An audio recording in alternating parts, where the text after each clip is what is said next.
SPM அல்லது STPM சான்றிதழ்களுடன் பள்ளி படிப்பை முடித்த மாணவர்கள் உயர்கல்வி நிறுவனங்களில் சேர்க்கப்படும் எண்ணிக்கைக்கு நிலையான வரம்பு எதுவும் இல்லை என்று உயர்கல்வி அமைச்சர் ஜம்ரி அப்துல் காதிர் தெரிவித்துள்ளார். மாறாக பள்ளி படிப்பை முடித்த மாணவர்களுக்கு அவர்களின் ஆர்வம் மற்றும் தகுதிகளின் அடிப்படையில் தங்கள் படிப்பை தொடர சாத்தியமான அனைத்து வாய்ப்புகளும் வழங்கப்படும் என்று கூறினார்.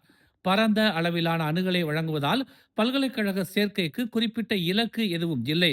தேவையான தகுதிகளை கொண்டவர்கள் தங்கள் படிப்பை தொடர ஆர்வமாக இருக்கும் வரை அவர்கள் அதற்கு ஏற்ப சேர்க்கப்படுவது உறுதி செய்யப்படும் என்று அவர் நேற்று செய்தியாளர்களிடம் கூறினார்.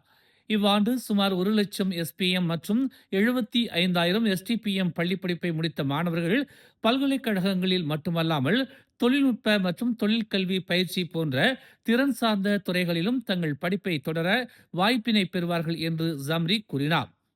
ஜோம் மாசூர் பல்கலைக்கழகத்தில் நடைபெற்ற பல்கலைக்கழக நுழைவுத் திருவிழாவில் கலந்து கொண்ட பிறகு அமைச்சர் இதனை தெரிவித்தார்.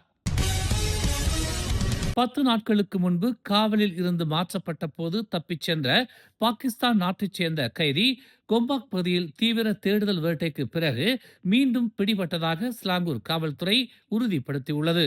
கைதியை மீண்டும் பிடிக்கும் இந்த நடவடிக்கையில் மற்ற பாதுகாப்பு அமைப்புகளும் ஈடுபட்டிருந்ததாக ஸ்லாங்கூர் காவல்துறை தலைவர் சஜாலி ககார் தெரிவித்தார்.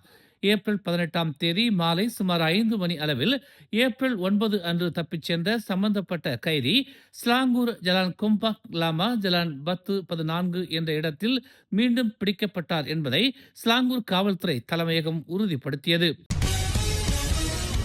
சண்டாகான் கம்போங் பஹாகியா என்ற நீர் கிராமத்தில் நேற்று அதிகாலையில் ஏற்பட்ட தீ விபத்தில் சுமார் 1000 வீடுகள் அழிந்ததாகவும் 9,000த்திற்கும் மேற்பட்ட குடியிருப்பாளர்கள் பாதிக்கப்பட்டதாகவும் தீயணைப்பு மற்றும் மீட்புத்துறை அதிகாரிகள் உறுதிப்படுத்தியுள்ளனர். இந்த தீ 4 ஹெக்டேருக்கும் அதிகமான பரப்பளவை சூழ்ந்துள்ளதாகவும் தீயணைப்பு நடவடிக்கைகளுக்கு தேவையான திறந்த நீர் ஆதாரத்தை பெறுவதற்கான முயற்சிகளுக்கு குறைந்த அலை நிலவுவதால் தடை ஏற்பட்டதாகவும் சண்டாக்கான் தீயணைப்பு மற்றும் மீட்பு நிலைய தலைவர் ஜிம்மி லஹூங் கூறியதாக பெர்னாமா செய்தி வெளியிட்டுள்ளது.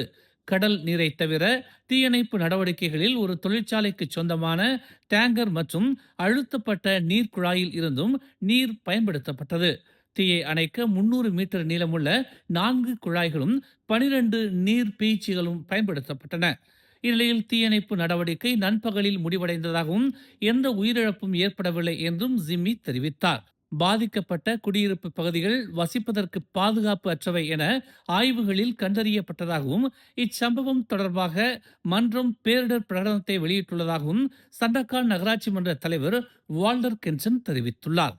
இதற்கிடையில் சபா மற்றும் சராபா விவகாரங்களுக்கான அமைச்சர் முஸ்தபா சக்முத் இது நாடு முழுவதையும் துயரத்தில் ஆழ்த்திய ஒரு நெஞ்சை உலுக்கும் சோகம் என்று குறிப்பிட்டுள்ளார். கம்போங் பஹாகியா குடியிருப்பாளர்கள் உணரும் வழியை அனைத்து மலேசியர்களும் பகிர்ந்து கொள்கிறார்கள் என்று அவர் கூறினார். இது வெறும் தீ விபத்து மட்டுமல்ல, இது ஒரு மனிதாபிமான பேரழிவு. கண்ணிமைக்கும் நேரத்தில் கிட்டத்தட்ட 1000 வீடுகளை அழித்து ஆயிரக்கணக்கான குடியிருப்பாளர்களை பாதித்துள்ளது என்று அவர் ஒரு அறிக்கையில் கூறினார்.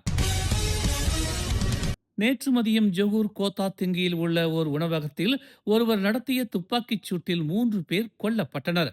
இந்த துப்பாக்கிச் சூட்டில் பலியானவர்களில் 2 உள்ளூர் ஆண்களும் ஒரு வெளிநாட்டு பெண்ணும் அடங்குவர் என்று மாநில காவல்துறை தலைவர் அப்துல் ரஹ்மான் ஆசாத் கூறினார். 37 முதல் 63 வயதுக்குட்பட்ட பலியான மூவரும் ஷாட்கன் துப்பாக்கியால் சுடப்பட்டதாக நம்பப்படுகிறது. மேலும் அவர்கள் சம்பவ இடத்திலேயே உயிரிழந்ததாக அறிவிக்கப்பட்டனர். சம்பவ இடத்திலிருந்து சுமார் 200 மீட்டர் தொலைவில் 71 வயதான ஆண் சந்தேக நபர் ஒருவர் கைது செய்யப்பட்டதாக ரஹ்மான் கூறினார். மேலும் துப்பாக்கிச் சூட்டில் பயன்படுத்தப்பட்டதாக நம்பப்படும் துப்பாக்கியையும் காவல்துறை பறிமுதல் செய்தது. சந்தேக நபருக்கு முந்தைய குற்றப்பதிவுகள் எதுவும் இல்லை என்பதும் அவர் செல்லுபடியாகும் துப்பாக்கி உரிமம் வைத்திருப்பதும் சோதனையில் தெரிய வந்துள்ளது என்று ரஹ்மான் கூறினார். இந்த வழக்கு தண்டனை சட்டத்தின் 302வது பிரிவின் கீழ் கொலை குற்றத்திற்காக விசாரிக்கப்பட்டு வருகிறது. இச்சம்பவத்திற்கான நோக்கம் இன்னும் விசாரணையில் உள்ளது. ஆனால் ஆரம்ப கட்ட ஆய்வில் இச்சம்பவத்தில் ஒழுங்கமைக்கப்பட்ட குற்றமோ அல்லது பயங்கரவாதமோ சம்பந்தப்படவில்லை என்று தெரிய வந்துள்ளதாக ரஹ்மான் கூறினார். இந்த குற்றத்திற்கான காரணம் தனிப்பட்ட கடனுடன் தொடர்புடையதாக இருக்கலாம் என்ற சாத்தியக்கூற்றை காவல்துறை நிராகரிக்கவில்லை. தொடர்ந்து விசாரணை நடைபெற்று வருவதாக ரஹ்மான் தெரிவித்தார். சண்டகான் கம்போங் பஹாகியா கிராமத்தில் ஏற்பட்ட தீ விபத்தில் பாதிக்கப்பட்டவர்களுக்கு மத்திய அரசும் சபா மாநில அரசும் இணைந்து அடிப்படை உதவிகளையும் தற்காலிக தங்கும் இடங்களையும் கூடிய விரைவில் வழங்குவதற்கு ஒருங்கிணைந்து செயல்படுகின்றன என்று பிரதமர் டதுஸ்ரீ அன்வார் இப்ராஹிம் தெரிவித்துள்ளார். அந்த கிராமத்தில் ஏற்பட்ட தீ விபத்து குறித்த தகவல்கள் கிடைத்த போது தான் அதிர்ச்சி அடைந்ததாக பிரதமர் கூறினார். இந்த தீ விபத்தில் நூற்றுக்கணக்கான வீடுகள் அழிக்கப்பட்டுள்ளன. எனவே பாதிக்கப்பட்டவர்களின் பாதுகாப்பிற்கும் களத்தில் உடனடி உதவிகள் வழங்குவதற்கும் இப்போது முன்னுரிமை அளிக்கப்படுவதாக பிரதமர் தமது முகநூல் பதிவில் தெரிவித்துள்ளார். நேற்று மாலை ஸ்லாங்கூர் அம்பாங்கில் பெய்த கனமழையால் சுமார் 16 நிமிட இடைவெளியில் 2 சிறிய நிலச்சரிவுகள் ஏற்பட்டது. இதில் உயிரிழப்புகள் எதுவும் ஏற்படவில்லை. ஸ்லாங்கூர் தீயணைப்பு மற்றும் மீட்புத்துறை பிற்பகல் சுமார் 3:35 மணியளவில் கம்போங் அம்பாங் இண்டாவில் உள்ள ஒரு வீட்டின் பின்புறம் ஒரு மண் சரிவு ஏற்பட்டதாக கூறியது. சுமார் 16 நிமிடங்கள் கழித்து அதே சாலையில் ஏற்பட்ட மற்றொரு மண் சரிவு இடிபாடுகளில் ஒரு வேன் பாதிக்கப்பட்டதாகவும் தெரிவிக்கப்பட்டது. கட்டிட சேதமோ அல்லது உயிரிழப்புகளோ பதிவாகவில்லை. மேலும் செய்திகளை தெரிந்து கொள்ள தமிழ் மலர் இணையதளம், தமிழ் மலர் செயலி மற்றும் மலர் டிவி யூடியூப் சேனலை வலம் வாருங்கள். எங்களோடு இணைந்திருக்க மலர் டிவியை பதிவு செய்து கொள்ளுங்கள்.